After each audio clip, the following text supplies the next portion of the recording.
and CBS News contributor Dr. Holly Phillips. First up this week, adolescence and sleep.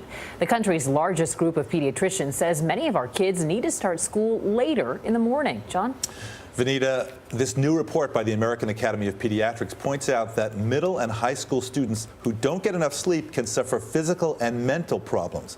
Their studies can suffer too.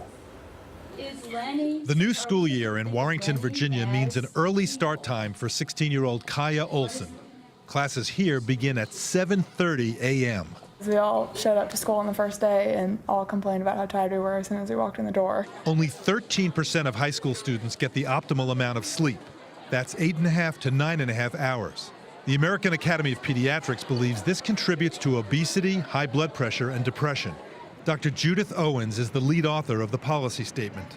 Getting less sleep is associated with poorer grades, with lower performance on standardized tests. So across the board, we see a whole host of very negative consequences.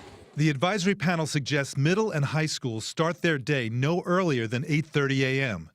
It's estimated only 15% of high schools start at 8:30 a.m. or later. 40% start earlier than 8 a.m.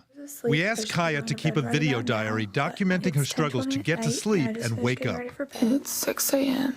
and I just woke up after hitting my snooze button 3 times. I'm only going to be able to go to school with 6, maybe 5 hours of sleep, and I'm not ready to learn and take tests and everything because I'm so tired. And then that stresses me out because I want good grades, but I'm tired. Kaya's mother, Judy, believes changing start times would also change attitudes. Every morning this week, she said to me, I hate school, I don't want to go to school.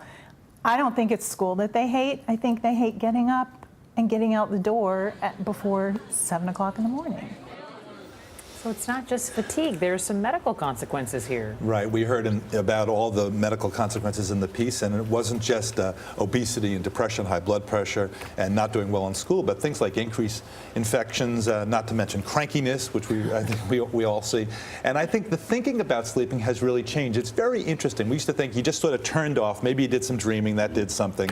But now we're finding out that during sleep we're repairing hormones, so a lot of the hormones that control appetite get reset, and that's why if you don't get enough sleep, you can eat more. Right. And in terms of infections, your immune system gets repaired. So there are a lot of things going on in sleep that we don't really totally understand, but that are important. I have 2 teenagers. Right. The enduring problem at this point in their lives is I can't get them to go to sleep, and then I can't get them to wake up. Right. But my question is... Well, good luck with that. Thank you very much. My question is, why do they have trouble going to sleep at night?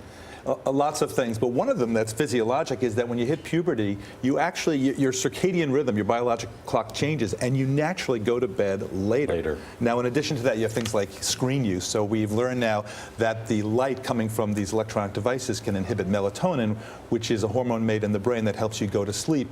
Not to mention all the homework. I mean, my kids just had homework that kept them up later than I went to sleep. Okay, so on behalf of these 2 gentlemen then, Holly, what can parents do to help with that regularity of schedule? Right, well, Vanita, even though